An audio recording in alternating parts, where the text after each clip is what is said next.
Good morning, everyone. It's good to be with you today. Rising property taxes fuel the affordability crisis that's pinching homeowners across our entire country. And Montana homeowners need and deserve relief. As you've heard me say, property taxes are too high and must be reined in. Local taxing jurisdictions, counties, and municipalities are the drivers of property taxes. Some are fiscally responsible, limiting their spending to fund essential services and keeping their property taxes as low as possible. Other jurisdictions are not, spending more than needed on questionable projects and continually raising property taxes as a result. So let's be clear about this. Local taxing jurisdictions drive property taxes. The state's role is limited, but there are measures the state can take to reduce the burden of property taxes on Montana's homeowners and renters. What we can do is reduce the increasing impact of property taxes on Montana homeowners and renters. We recognize the need for reform to our property tax system. We also recognized that this is a very complex issue that deserved a thorough and thoughtful approach. That's why more than a year ago I formed a diverse, bipartisan property tax task force. We charged them to recommend innovative solutions the legislature could consider. I appreciate all the folks who participated on this task force. Since I was in the Flathead yesterday, I wanted to highlight a few of the members by name. Flathead County Commissioner Pam Holmquist, Senator Greg Hertz, and Senator Dave Fern. Those folks joined other local leaders, state agency leaders, association representatives, researchers, stakeholders, and advocates for reform. Each brought an important voice to the task force, strong expertise, and a unique perspective. I appreciate the breadth of input each brought to the task force. While they proposed 12 solutions in total, they were all good ideas. One really stood out to me, and that's the homestead rate cut. A tax cut for Montanans in their primary home, the place that they call home. The concept is simple. If you're a homeowner who lives in your home, you should get a property tax cut. If you're a renter who lives in a long-term rental, property taxes should be lower for where you live, and your rent should reflect that lower tax. If you're a homeowner who doesn't live in your home, you should bear a burden for funding local law enforcement, roads and bridges, and schools. The homestead rate cut is about making life more affordable for Montana families, including those on fixed incomes. While there's a lot of ideas out there, the homestead rate cut is the best approach for delivering relief to Montanans this year. The homestead rate cut is projected to provide permanent direct property tax relief to 215,000 Montana homeowners, 32,000 small businesses. It's also projected to provide indirect relief to over 130,000 renters in Montana. Estimates show the average homeowner will see a 15% property tax cut, and an average small business owner will see an 18% reduction. Now, you've heard me talk about this before. It's not the first time. I spoke about it when the task force provided its recommendations last August. In the rollout of our budget, the Path to Security and Prosperity in November, in the State of the State in January, and over the last 6 months at various events. During the State of the State, I called on the legislatures to deliver meaningful property tax relief for Montanans for their primary home. I called on them to get it done early in this session. I called on them to get it done so homeowners can see permanent, meaningful relief this year. Now, as the bills move through the legislature, I know there are folks prowling the halls here in the Capitol. They're trying to get carve-outs for their clients in property tax relief, whether it's out-of-state interests or corporate interests or folks who own multiple homes. But if we start providing carve-outs to these special interests, Montanans who own and live in their home will see less relief. I believe our focus must be on Montana homeowners, not special interests. Let me share a story with you of why this is so important. Yesterday, I met with seniors and homeowners in Kalispell to hear about property taxes. Several of them were on fixed income. They told me how rising property taxes are straining their budgets. They told me how property tax assistance programs have helped them. They told me how rebates were helpful in 2023 and 2024, but they told me that kind of temporary relief cannot replace the kind of permanent relief they need this year. We must deliver permanent property tax relief for them this year. Let me tell you about someone I met yesterday, Sandy Barnett. Sandy is a retired lunch lady, wife of a U.S. Navy veteran, mother, and a grandmother. Sandy and her husband, Rob, have lived in their Montana home for 30 years. Yesterday, during the roundtable, she told me about the increase in her property taxes over the last several years, and about how she's concerned her kids will have to move away because they can't afford to buy a home in the valley. Another gentleman, a longtime Montana resident and retired teacher, shared that rising property taxes on his home have made his mortgage payment amount to nearly half of his monthly budget. And he's on fixed income. And at the discussion, we also had a young Montanan at the table, Rebecca, a woman who bought her first home just 3 years ago. She highlighted how the rising cost of groceries, property taxes, and the price of homes have skyrocketed and are still growing. And she shared her concern for her community feeling the effects of this nationwide affordability crisis. These are the people who sent us to Helena to get it done, and we should. In my State of the State, I asked the legislature to pass the homestead rate cut by the middle of February.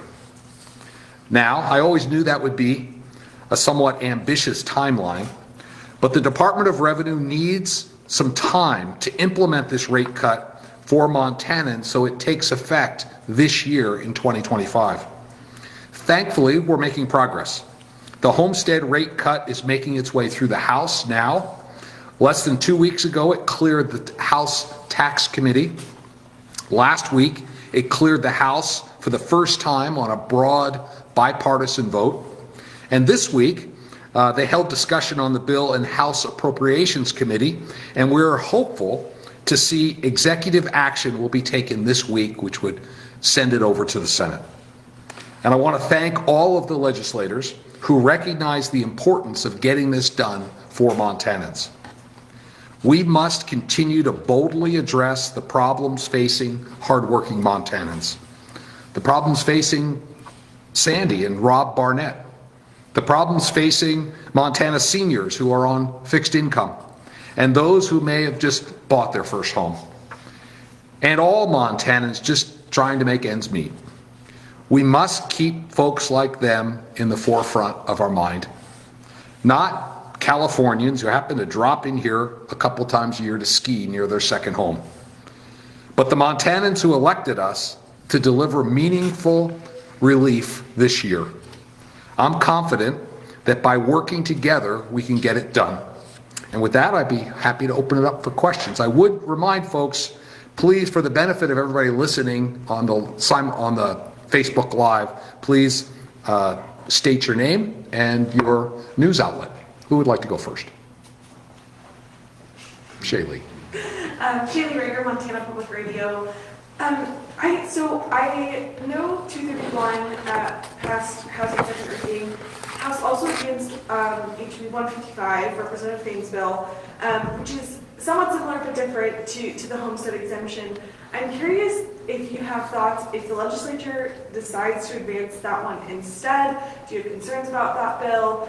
Are there pieces of it you like that could be worked into 231? Where do you see that? Yeah, so we'll look at the bills as they get to us. I haven't gotten either one of the bills yet, but I think the homestead rate cut is really the way to go.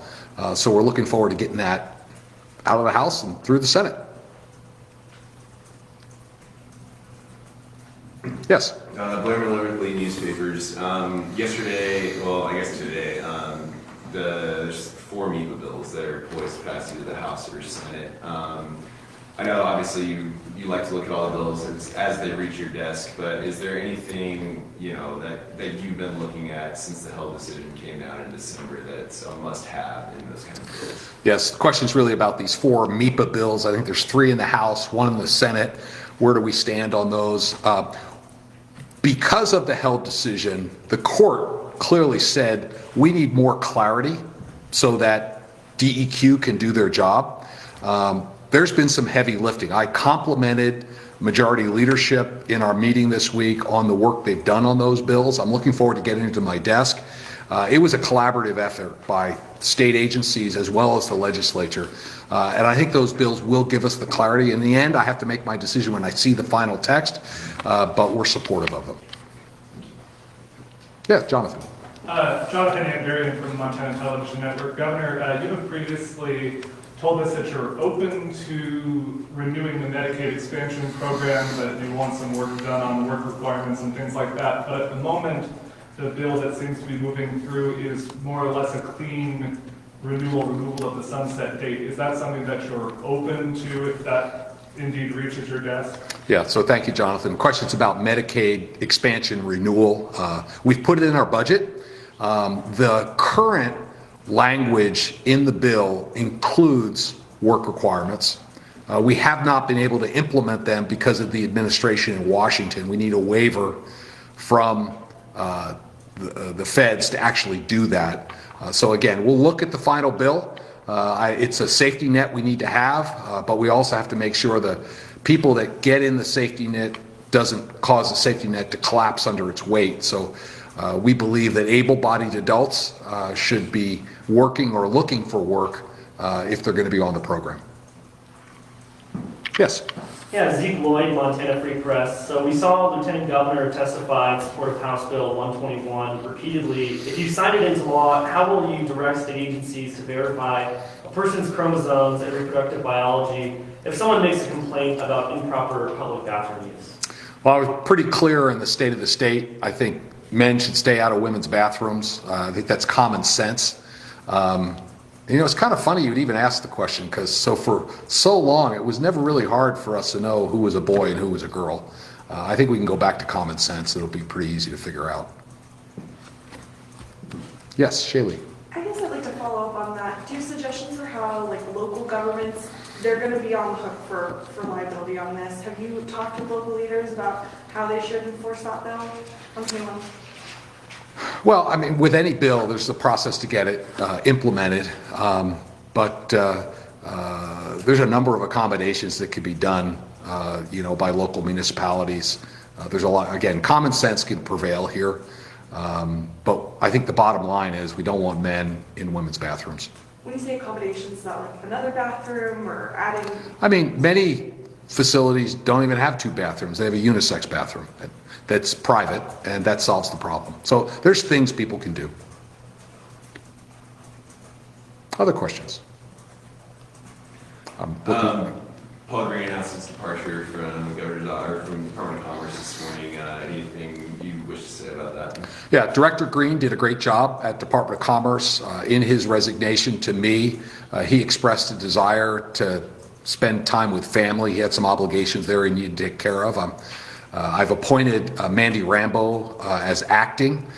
She and the team at Commerce have been doing a great job. You've seen her in testimony at a number of bill hearings. So I'm confident we won't miss a step as we go forward.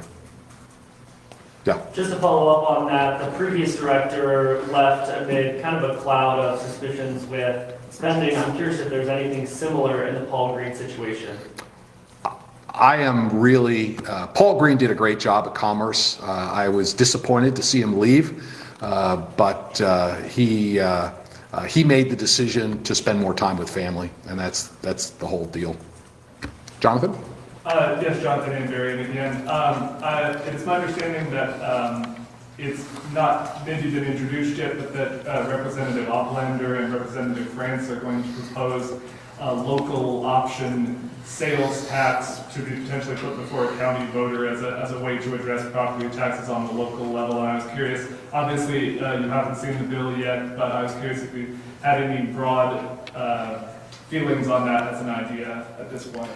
Well, certain municipalities have local option taxes. There have been proposals over the years. I think it's just another form of sales tax, which Montanans have said very clearly they don't want.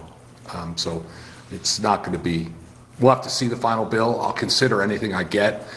But as Grover Norquist said, implementing a new tax is like swallowing a tapeworm. And I'm not sure that's what we're going to do.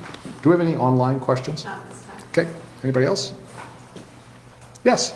Yeah, there's a number of fire-related pieces of legislation from Representative Jones and others, and they look to have a lot of support. I'm curious if you could comment on some of the different strategies from encouraging volunteer firefighters to offering tax benefits for first responders who are injured in the line of duty, to even insurance rebates, legalizing that for homeowners who install defensive infrastructure. What are you excited about, and what can we expect to see maybe come across your desk that you're ready to, that you would expect to have change? Yeah, questions really about all the firefighter bills. I was with the firefighters in Whitefish yesterday, and we had some firefighters from Big Fork. They actually went down and helped California fight the fires.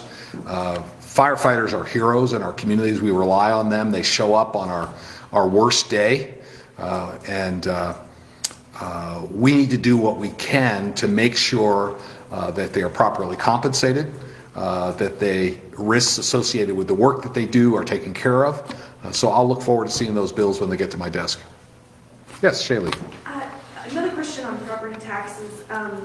So I'm wondering, I think some lawmakers would like to maybe see like a companion bill to 231. So Democrats would like to see the circuit breaker bill, which I know you talked about last week, as not wanting to backfill property taxes with income tax. But I'm thinking too about Senator Glimm's bill, SB 90, to reroute some bed tax revenue. Do you have thoughts on that bill? The bright line for me is I don't think we should be using general fund money to subsidize local spending. My understanding is that's what that bill did. So I've been pretty clear that that's a line we don't want to cross. Now I'll consider any proposal that gets to my desk, but we're not really open to taking the tax we have on work and subsidizing local spending with it. Yeah, one more question.